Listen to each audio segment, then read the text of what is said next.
Hi, I'm Paul Roberts, and this is Conscious Counseling 101. I put it out there that I'm a friendly voice to talk to when a lot of people don't have that kind of a thing. And so this talk today is going to be something that we don't normally hear about. You don't really hear about it in counseling. 26-year-old man has a dog that is a boxer that's 9 years old and had it since high school, and paying a lot of money to have cancer treatments, and is afraid he might lose the dog, and he's very sad and he's very disgruntled about all the money it costs for the cancer treatments.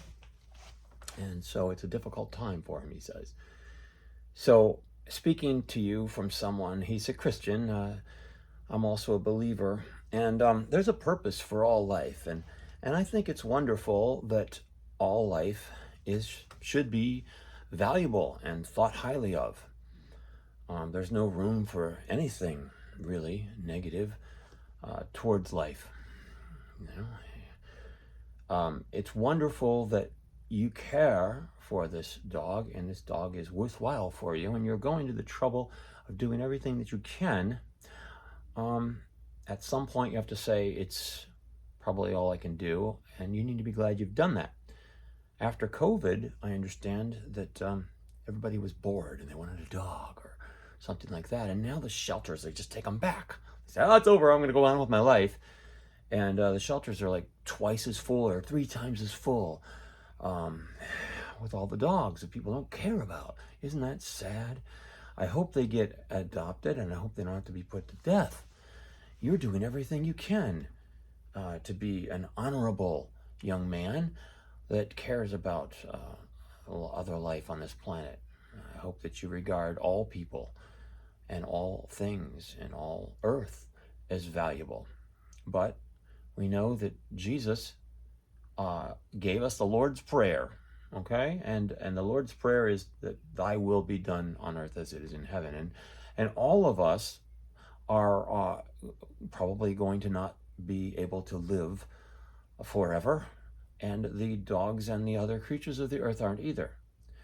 So what I would say to you is, as a person who has lost a dog to old age, lasted a little longer than your dog. Dogs don't last, I guess, maybe 17 or so years a lot of times, kind of like the average type thing. Yours is quite young. I hope that the money that you've invested will help. But I think what really matters is you're going to go on and live a rich, full life with or without this dog. If your money goes a long way and gives the dog a prolonged life, you're still only going to see another, probably not even a decade from the dog. Now that's neither here nor there. That's not important. I think what's really important is you're going to outlive the dog. And I think what's really important that you should focus on, instead of being angry with, difficulties of like not having enough money and things like that, I think you should say to yourself, the only thing that's going to be a constant in life is change. And as you go through change, I want you to look positively at what you value.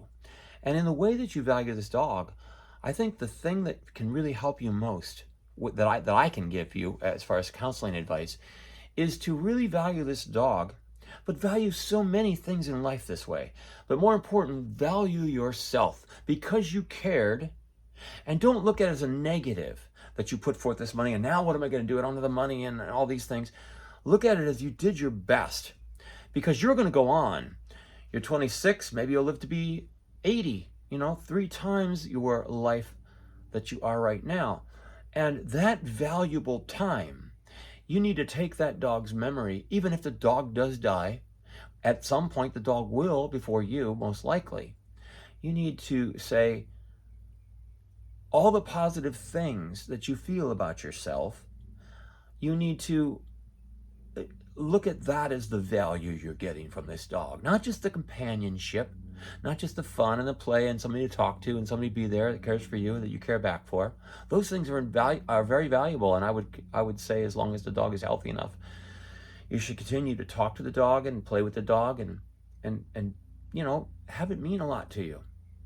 Tell the dog, say, you're valuable. And when I go on in my life, I'm going to do valuable things. And I want you to know I'm doing everything I can for you, and I don't regret it.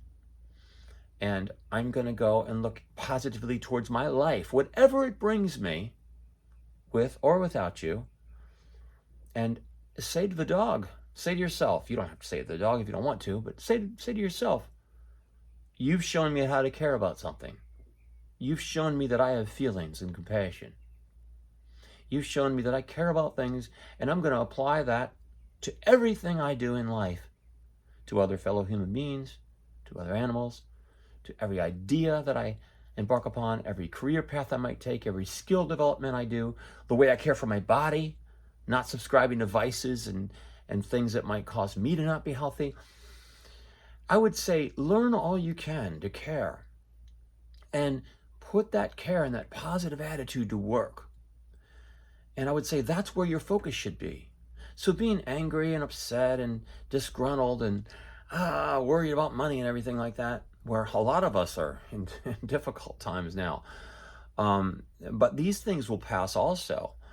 And I think if we don't waste money and we don't subscribe to vices and foolishness with our money, and if we work hard and we have a positive attitude, I think life rewards those that have a positive attitude and are willing to work and are willing to keep their nose clean and be an upstanding individual, a good consciously heightened, conscious-minded person.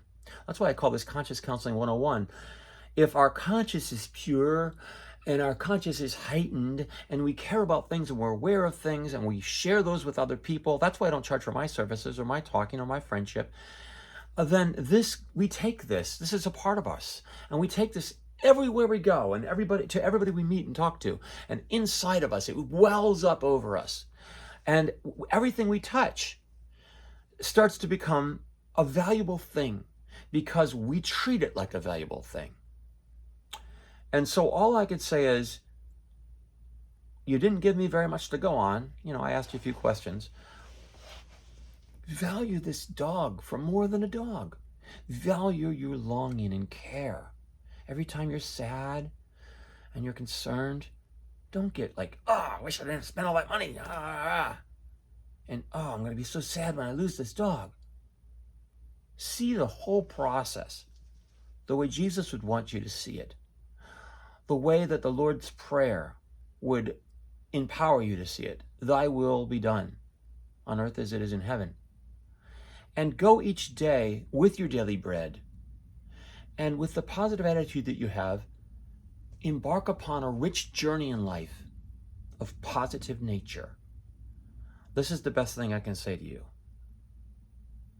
I could give you a long story about how I had my dog, but I can't really tie it into you because everybody's different. So I won't waste your time with my story, and I won't waste your time with my daughter's dog, who survived parvo as a puppy, and she was fortunate able to have that dog survive. But again, she's taken that dog over, and that dog's about the age of yours, and right now it's healthy. But could be hit by a car next week. Who knows? But I think that they call it man's best friend, and that's for a reason, right? I think people can get things out of cats. I know people that can get things out of snakes. But I think what really matters is that these individuals that give us a chance to share our lives with them, and what we can learn and gain from them, and what we can give back, shows us what we're capable of. You didn't mention whether you had children or whether you're married. I think at your age you're probably not. But regardless, you can share that care with a fellow believer, with a person you meet on the street, with a girl one day, with children, with just an elderly person that needs some compassion. There are places that you can, if you want to, you can go and help in other ways. If you have this wonderful positive attitude in your heart, whatever you put your hand towards, I would use that. I would know it's there. I would focus on that. And nurturing that and causing that to well up and swell and overflow, rather than the negative. You've heard the glass is half full or the glass is half empty. If you're looking at the glass as half empty, well, you could be saying, well, the glass is actually made to hold more and it's not there. Or you could be saying, hey, I've only got half left. What am I going to do? I'm worried. Or you could say, hey, I'm glad I've got something there. I'm glad I've got that water or whatever it is. I'm glad I have it. I think the positive way to look at the glass as half full is that you're glad you've got that water. You're glad you've got whatever that sustenance is in there. And for every day that you have your dog, and even if you don't have your dog one day, be glad for the positivity that you're counseling yourself with your conscious counseling 101. Every day of your life can counsel yourself with everything you do. And that's how I would spend your energy. The glass is definitely half full. Spend your energy being positive. There will be ways to pay that money back. Whether or not it is any good and it did any good for the dog or not, there will be ways. We spent $5,000 on our dog's parvo. Fortunately, the dog was able to survive that. It was a very, very narrow escape for that dog. Almost did not. But summer is here. There's flies again. But we didn't have that money at all. We were living month to month. We ended up moving and selling our house. And, when you redo your finances and stuff when you sell a house or whatever, and you try to, it was actually not a house, it was a mobile home type thing. And we said, well, the dog gets the first 5,000. We were glad because the dog was there, but it still goes. It's 5,000 we don't have. So I can understand that. But I'm thankful that the dog is there.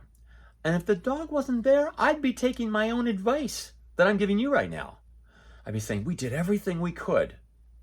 But God, through Jesus, wanted us to have the life that we were going to have by considering this fate of the dog, even though we saw it as negative at the time, and considering we had to lay out this cash, even though we saw it as, worrisome at the time. And I'd be taking my advice that I'm giving you now if the dog had not survived, to find a way to realize that because you cared for that dog and you were willing to put your money on the line and you take that compassion and that energy and channel it again now to whatever your life brings for you. Be a positive person. Be a person that just wants to be everything that your life force and meaning can possibly be. And by doing that, this sounds crazy, but in some small way, that dog's life force and meaning could somehow be everything that it could possibly be, even if it's shorter years than it would have liked. Look, there's an old Chinese, I think it's a Chinese proverb, I'm not sure exactly. A life of 1,000 years can be a tragedy. A life of a single day can be a triumph. I would look at that for your dog and your relationship with your dog and yourself. Make it a triumph. Do that every day with your conscious counseling for yourself. That would be the best advice I can give you today on this video. I hope that a few things have spoken with you. And I wish you the best. I'm sorry for the difficulties, but turn them into blessings. Turn them into blessings. Even if the dog doesn't make it, turn them into blessings. And then the value of that dog, just like I lost my best friend in college, my roommate. You know what? Every single day, I take all the things I learned from him and I move forward with those things. And every day I'm honoring him. Now he's a person, but in that similar fashion, do that with the dog. Okay? That's the best advice in friendship and love that I can offer you today. I wish you well. I'm Paul Roberts, and this is Conscious Counseling 101.